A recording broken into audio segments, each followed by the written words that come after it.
Charlie, te ezt nem értheted. A menny sosem figyel. Rám sem hallgattak, rád sem fognak. Te ezt nem tudhatod. De igen. Te nem is sejtheted. Már végigjártam ezt. El is buktam mindenemet.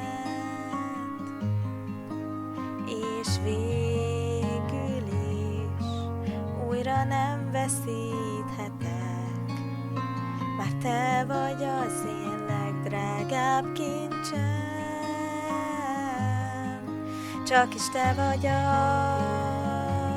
az, csak is te vagy az, ezért imádlak és óvlak tégedettől.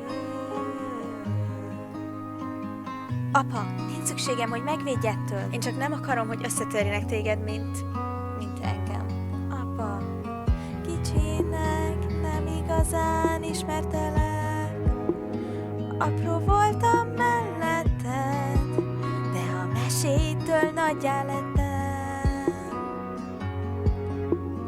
A szép álmaidról szóló mesék, csodálva néztem én, s elképzeltem, ez én lennék. De végül is ez az én képem rólad.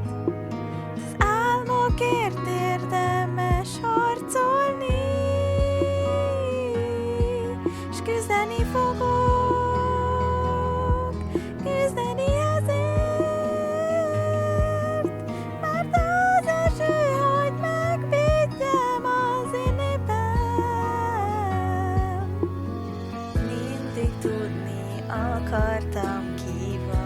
Erre vártam, akartam én is, Alma nem esett messze a fájától. Sokáig tartott, hiányzott nagyon, amit remélek. Most, hogy látlak már téged, hogy újra is kezdhetjük, nem választ ez sem